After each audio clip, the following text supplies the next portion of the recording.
Alors, aujourd'hui, on poursuit et conclut la petite série d'homélies. Je ne sais pas si vous l'aviez remarqué, mais il y a une série d'homélies depuis la fin août qui a été commencée et qui avait commencé avec l'évangile qui disait, où Jésus disait, « Je suis venu apporter un feu sur la terre et comme j'aimerais qu'il soit déjà allumé. » Et on avait travaillé ensemble pour dire que, bien, en fait, Dieu veut allumer ce feu et pour ça, tous, il nous place en service pour porter ce feu au monde. Et de dimanche en dimanche, là, les dernières semaines, si vous avez été là, plus ou moins fidèles, eh bien, on a vu comment tantôt tout ça entre dans une vision plus large de Dieu, comment aussi, au fond, le service nous aide à sortir de notre divan. Vous vous souvenez, on sort de notre divan et on se met à passer par la porte étroite. Aussi, on avait vu comment le service nous aide à devenir de plus en plus disciples. Puis bon, la semaine passée, c'était le Festival Saint-Thomas et plusieurs d'entre vous, très concrètement, étaient en service. Il y a même eu la foire au service et même plusieurs se sont inscrits à différents services. Alors, jusqu'à maintenant, certains se disent peut-être « Wow, le service, encore du service. » Et je ne sais pas vous, mais moi, des fois, ça m'arrive d'être découragé quand je vois des super serviteurs. Ici, il y a une jeune d'heureuse mémoire qui est maintenant partie sur la Côte-Nord, Marie-Chantal. Je ne sais pas ceux qui l'ont connue. On pourrait dire, je ne sais pas si vous avez connu Super Mario Bros, mais il y avait Super Marie-Chantal Bros, Saint-Thomas. C'était une fille un peu partout, bonne, généreuse de son temps, elle donnait un peu partout. Puis il y en a d'autres actuellement. L'année passée, il y avait l'hôpital, il y a le Rose, puis il y en a d'autres qui sont dans la musique. Puis là, il y a des gens qui sont super engagés partout, puis on se dit, juste aller voir, moi, je suis fatigué. J'ai besoin d'aller me reposer, prendre un verre, puis prendre une pizza avec mes amis. Donc, si vous vous sentez comme ça, bien, bonne nouvelle. Des fois, moi aussi, je me sens comme ça envers mes deux confrères prêtres. Brice puis Martin, c'est des machines à projets, à serviteurs, sont des gens organisés, etc. Puis moi, à côté d'eux, je me trouve pas organisé, pas ci, pas ça, etc. Je me dis, Seigneur. Et pourtant, il faut faire attention, il ne faut pas écouter la voix du tentateur qui nous dit, parce que tu n'as pas telle qualité, parce que tu n'es pas capable de faire autant que tel, ben, tu ne peux rien faire. C'est un piège. En 2001, après un essai de vie religieuse, j'avais quitté une communauté religieuse, et puis je me cherchais un peu, et je me trouvais pas mal magané, pas mal affaibli, même dans mes capacités de foncer, etc. Mais une occasion m'a été donnée, entre autres, d'aller faire du service auprès des enfants de Saint-Roch, à la Maison des Enfants. Je ne sais pas si certains connaissent, avec les Sœurs de Jésus-Marie. Et je me suis mis à aller faire du service là-bas, avec de l'aide aux devoirs après l'école, puis on faisait des activités. Étonnamment, ce que cette activité-là m'a permis, c'est de m'apercevoir, « Hey Alexandre, tu es vraiment poqué, mais même si tu es poqué, tu peux encore faire du bien. Tu peux quand même aider, servir du monde qui ont quand même besoin de toi. » Et j'avoue que ça a fait du bien et que ça m'a permis de me relever, de me reconstruire. Ceux qui se disent, ben OK, moi, j'ai quand même peut-être des talents, etc., mais j'ai tellement fait de bêtises dans ma vie, le bon Dieu n'est pas capable de m'endurer proche de lui parce que j'ai trop fait de conneries. Alors, pour vous, je vais vous parler d'un autre bonhomme qu'on a parlé tantôt dans les lectures, qui dit, « Moi, qui étais autrefois blasphémateur, persécuteur, violent. » De qui on parle? Paul. Alors, si vous êtes un blasphémateur, si vous sacrez encore un peu, si des fois ça vous arrive à bitcher encore des fois les prêtres ou l'Église, si vous êtes même un peu rude en parole ou même peut-être physiquement, bien, attention, ça se pourrait que le Seigneur vous rentre dedans pareil et vous dise « J'ai besoin de toi, mon gars ou ma fille. » Évidemment, entre les deux, il va peut-être vous convertir un petit peu. Paul a eu sa rencontre fulgurante avec Jésus et puis a été transformé.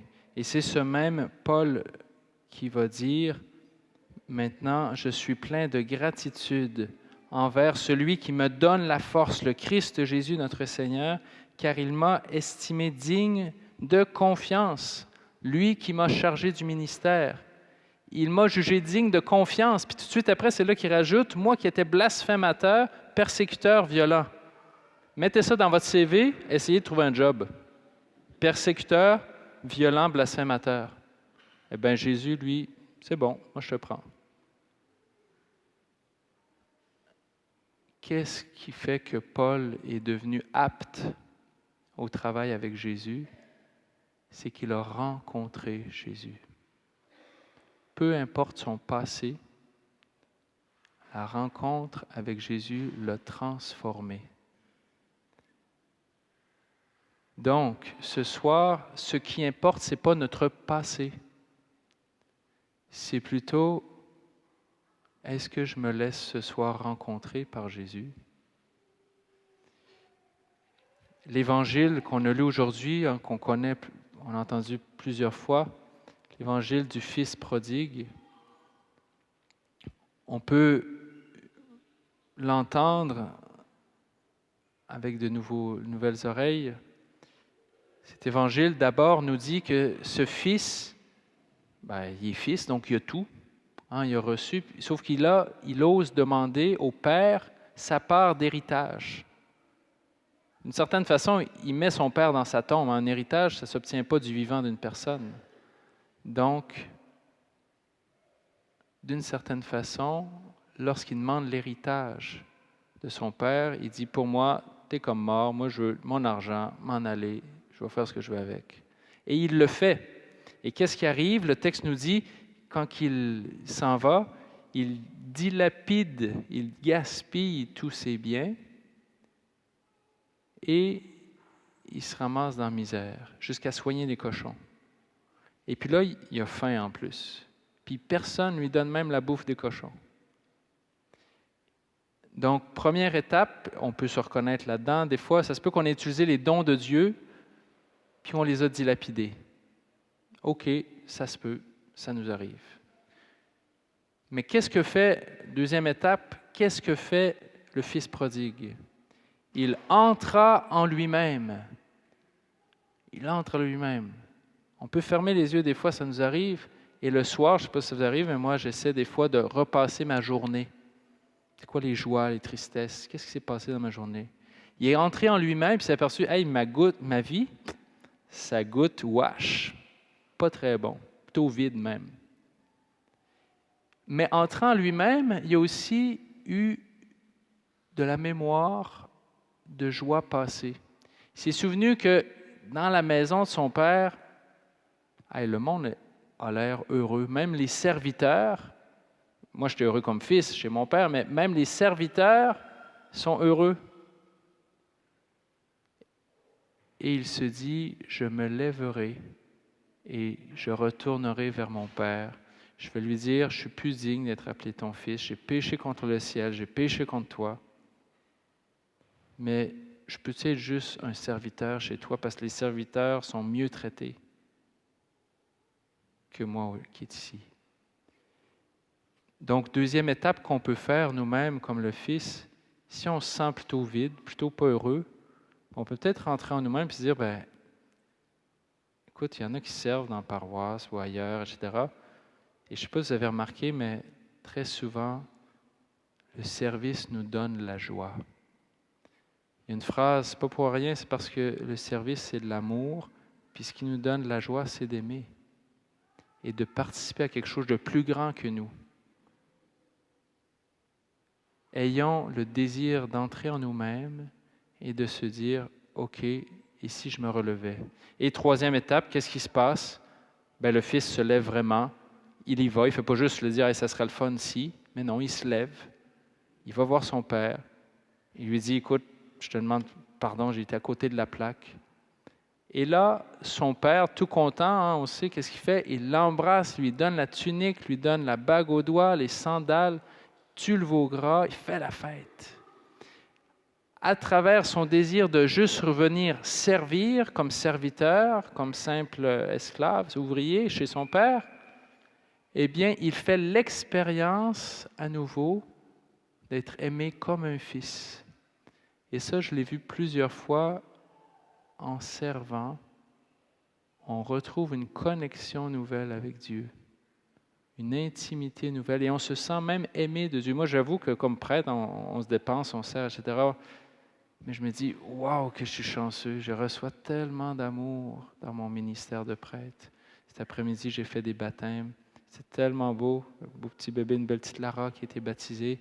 Et cette semaine, j'ai rencontré d'autres personnes. La semaine prochaine, je vais marier des gens. D'autres moments, je vais pleurer avec d'autres qui célèbrent des funérailles.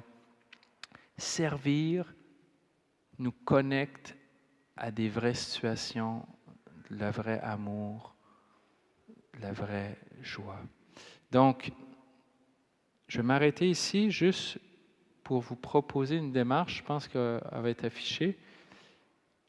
Alors, ce matin, ils l'ont fait. Il y a devant vous des petits cartons. Ce qui est écrit sur le carton, c'est « Le Fils de l'homme n'est pas venu pour servir, pour être servi, pardon, mais pour servir. » Moi, donc vous pourrez écrire votre nom.